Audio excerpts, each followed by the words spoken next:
Hey, welcome to After She Left. Watch till the last second. Don't miss it. Subscribe. I told her I was flying to Madrid for work, some boring tech convention that I made sound just important enough to be believable. She barely looked up from her phone when I said it. Just gave me a quick kiss and said, send pics from the tapas bars. I didn't, because I never got on that flight. Instead, I was parked in a silver rental car down the street from our building, sipping burnt gas station coffee and watching our front door through the rain-specked windshield. The plane I was supposed to be on had taken off hours ago. My luggage was still in our closet. At 8:42 p.m., she walked up the steps with two guys. One of them, tall, tanned, tight-fitted dress shirt, was carrying a bottle of champagne like he owned the place. The other had his arm draped casually over her shoulder. I watched her laugh at something he said, throw her head back like this was just another Saturday night. Like she didn't have a husband she'd just kissed goodbye that morning. I stared frozen. Not mad. Not even hurt yet. Just watching. Like I wasn't real. Then I pulled out my burner phone and hit record. They went up. Our penthouse lights flickered on. 10 minutes later, music started, some indie playlist she always put on when she wanted to impress people. I texted her just to see what she'd say. Hey, just landed. Exhausted. Going to shower and crash. Love you. I read it twice, then turned my camera to the glowing windows above me. 10 minutes after that, she leaned over our balcony holding a wine glass and laughing so hard she nearly dropped it. The guy from earlier, the champagne one, came up behind her and wrapped his arms around her waist. My heart didn't even race. It just sank. She wasn't hiding it. Not even a little. Not behind closed curtains. Not from the neighbors. Not from the world. At 10:11 p.m., someone in the building posted an Instagram story. I recognized the living room instantly. It was ours. Our couch. Our stupid overpriced coffee table.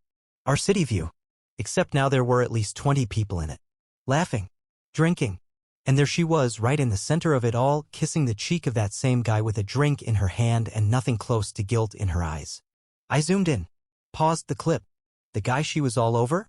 Jeremy. The same team lead from HR she'd sworn up and down meant nothing. The one she'd said I was being paranoid about. He's just helping me on the special project team, she said. You trust me, right? She smiled in that video like she'd won something. Like none of it mattered. And I sat there, 4 floors down and 4,000 miles closer than she thought, with video proof that this wasn't just a fling. This was a takeover. This was her living like I didn't exist. It wasn't just betrayal. It was ownership. She was throwing a party in her home to show off a life that didn't include me. And the crazy part? I wasn't even mad yet. That would come later.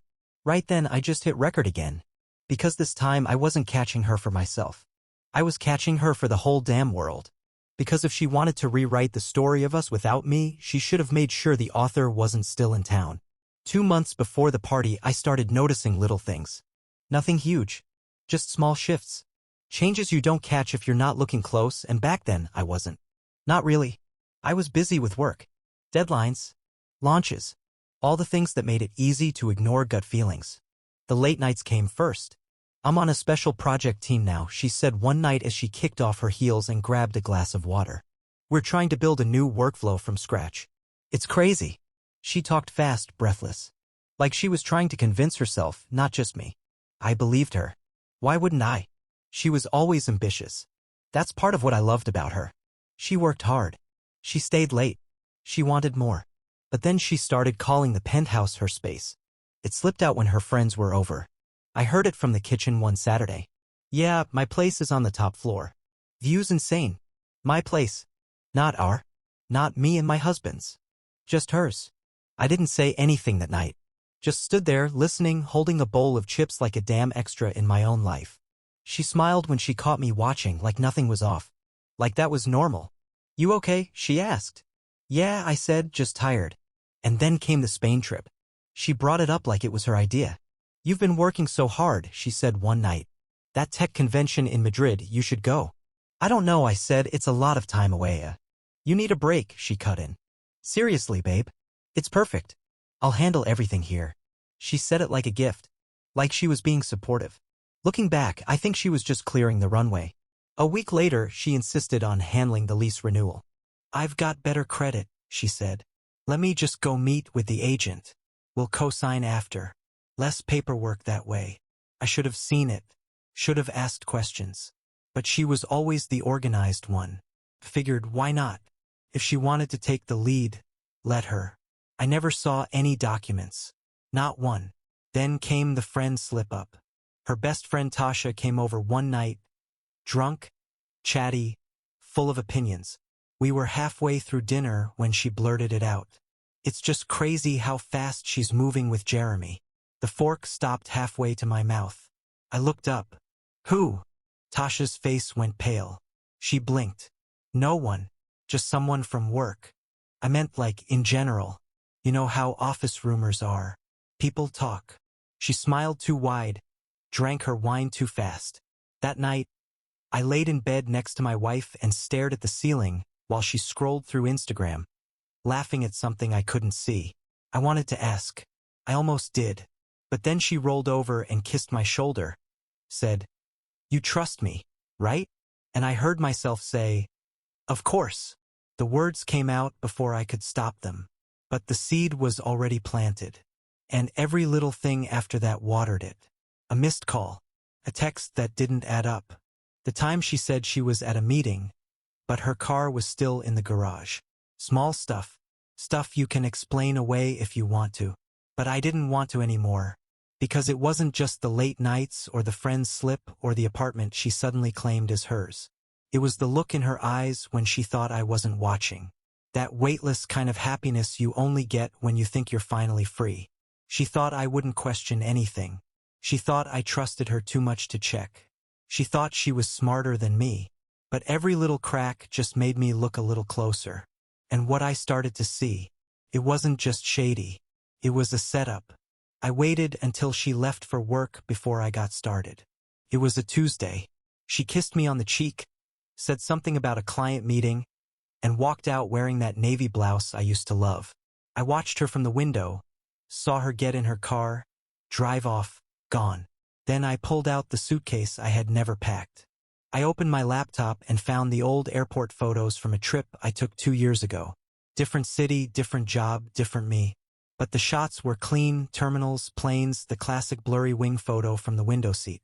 I uploaded a few to my Instagram story with a Spain, "Here I come" caption and threw in a boomerang of a fake boarding pass I made in Photoshop. She didn't even question it. I texted her once I landed. She replied 2 minutes later. "So jealous. Have fun and send pics kiss mark." I was already checked into a cheap hotel 15 minutes away from our building. Not fancy, not terrible. Just close enough to see everything, but far enough to stay invisible. I told my boss I needed a week off. Personal reasons. He didn't ask questions. I think he thought it was burnout. The next call I made was to our landlord. "Hey, it's me," I said.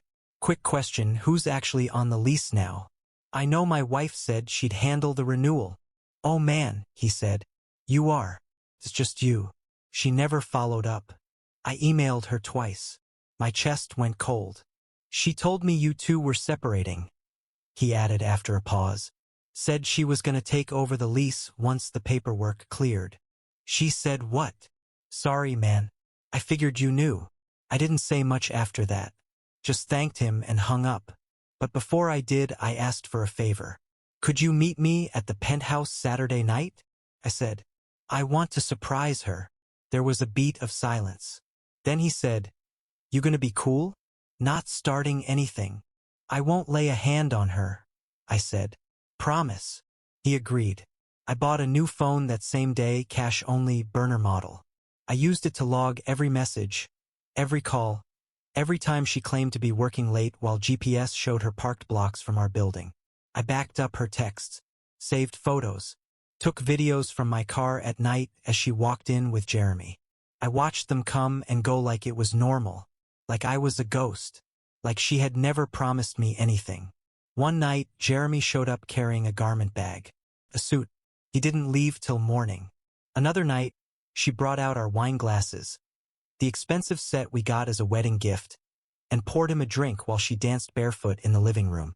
That one stung, because that used to be our thing. Friday nights, just us, music and wine and stupid dancing. And now she was replaying it with someone else like I was never part of the original. I waited in that car for 2 nights straight, collecting everything. I didn't sleep much, ate from vending machines, showered at the hotel just enough to not smell like garbage. But I didn't care, because this wasn't just about catching her. This was about making it undeniable. I wanted the lie to crash loud enough for every person she'd fooled to hear it. I wanted her friends who toasted her space to know it was never hers. I wanted Jeremy to see the lease with my name on it. And I wanted her to see me walk in when she least expected it. The landlord texted me Friday night, "Still good for tomorrow?" I replied, "Definitely. Wait for my signal." The last piece I needed was confirmation the party was happening.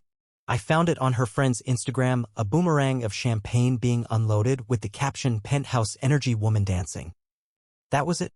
She thought she'd locked me out. But I wasn't gone. I was loading the truth like ammo, step by step. Quiet, patient, surgical. And when I walked through that door, I wasn't just ending the party. I was ending her story, the one she'd written without me. The elevator opened to a wall of noise, music, laughter, voices echoing down the hallway like the Penthouse had turned into some downtown club. I stepped out slow, heart pounding in my chest, one hand in my coat pocket, the other holding my phone. The landlord trailed behind me, quiet and tense, like he wasn't sure what he'd just agreed to. I didn't care. I wasn't backing out now. At the door, I paused. I could hear her voice, unmistakable even over the music. She was giving a toast. To new beginnings, she said, her words slurred just enough to know she'd had more than one glass. And to building the life you actually deserve. The room clapped. Someone whistled. And right beside her, of course, was Jeremy. He raised his glass and kissed her on the cheek. She laughed and leaned into him like they were already a couple, like no one in that room even knew I existed.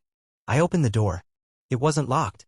I guess when you think your husband's in Spain, you stop worrying about things like that. The music didn't stop right away. The lights were low and it took a second for people to register me. But when she turned and saw me standing there, her glass slipped right out of her hand and hit the floor with a dull crack. I stepped in. "Don't stop the music on my account," I said calmly. "I live here too, remember?" A wave of silence rolled over the room. People turned. Someone near the kitchen muttered, "Wait, what?" Jeremy blinked at me like I was a ghost.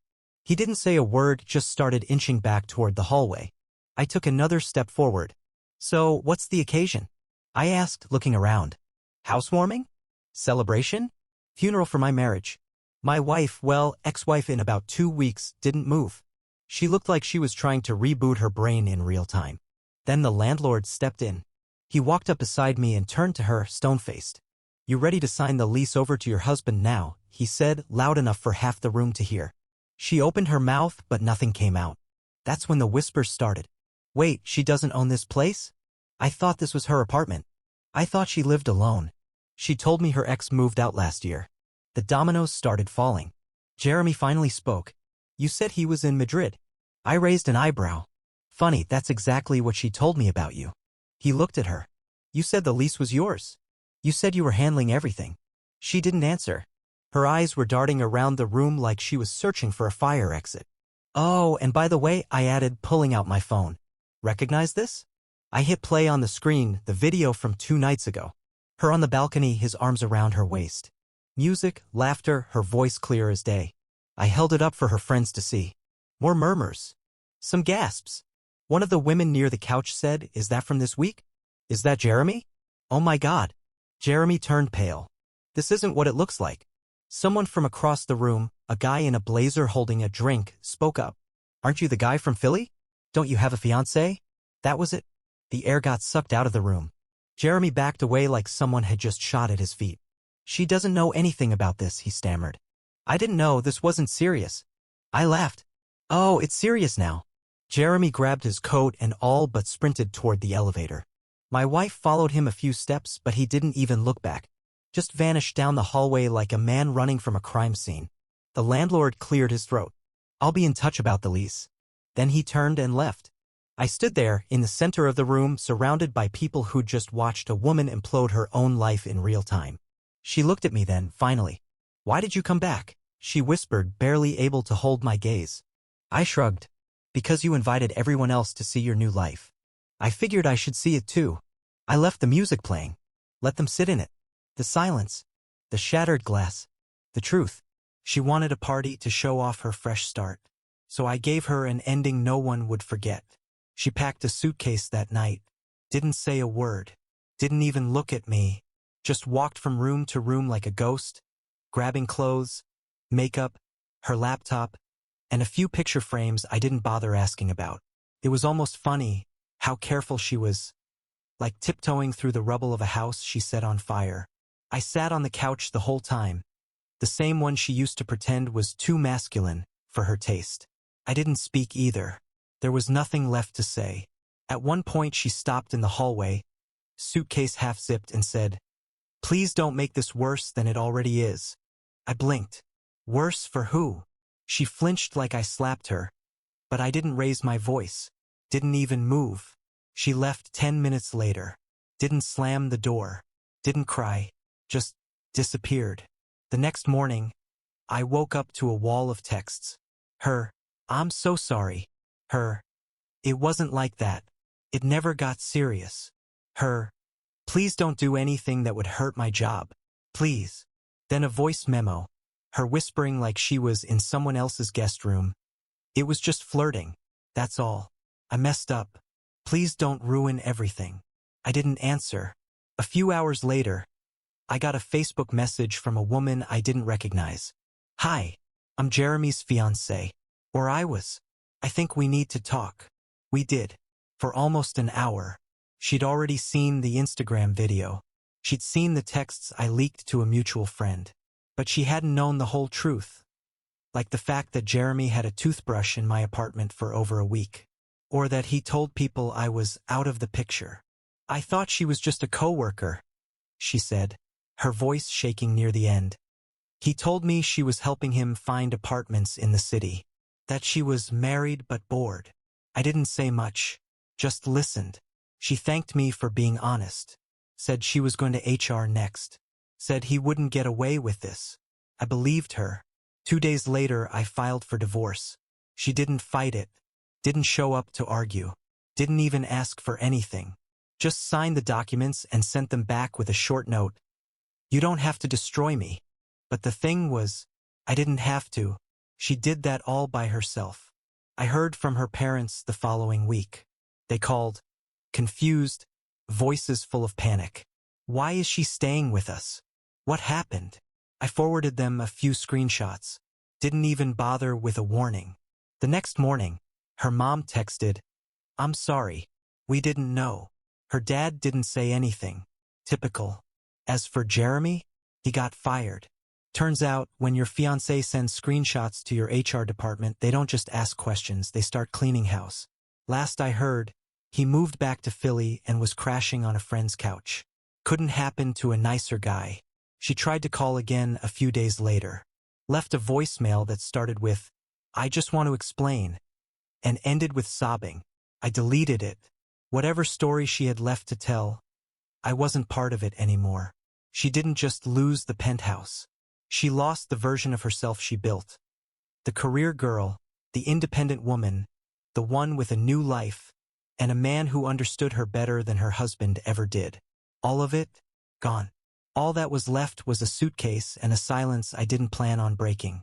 Let her rebuild from there. I had already started. I kept the place. First thing I did was repaint the walls. Got rid of that cold gray she liked so much and brought in something warmer. Earth tones. Something that didn't feel like a showroom for people we didn't even like. Then I tossed the furniture. Not all of it, just the stuff that felt more hers than mine. The glass coffee table that always had smudges. The dining chairs she said were aesthetic, even though they hurt your back after 5 minutes. All gone. I bought a couch I actually liked. Big, comfortable, the kind you sink into and don't want to leave. Put my guitar in the corner like I always said I would. She used to call it clutter. Now it was decoration. A few friends dropped by here and there, offered support in their own awkward ways. "You doing okay, man? I mean, damn, that's rough. Are you sure you don't want to talk to her again? Maybe just to..." No, I didn't. Some of them said I should have forgiven her. Said it like it was a noble thing. Like being cheated on, lied to, manipulated, all of that was just some moral test I needed to pass. I told them the truth. She didn't just lie to me. She lied to everyone. She built this life like it was a performance. Played every part, doting wife, career woman, party host. Smiled for the camera. Curated her image. But when the curtains fell, she didn't stick around to sweep up the mess. She ran. Last I heard, she moved back to her hometown. Somewhere in Indiana. Working retail. Living with her cousin. Someone said she was finding herself again. Whatever that means. We haven't spoken since the day she left. No texts. No calls. No surprise emails at 2 a.m. asking if we could meet for coffee. I think we both knew there was no coming back from it. Funny thing is, I'm not even bitter anymore. I wake up, make my own coffee. No oat milk, no cinnamon syrup, just coffee. And sit by the window looking out over the city. Same view she used to brag about. Now it's mine again. I'm not dating, not looking, just breathing, getting used to the quiet. There's a certain peace in that.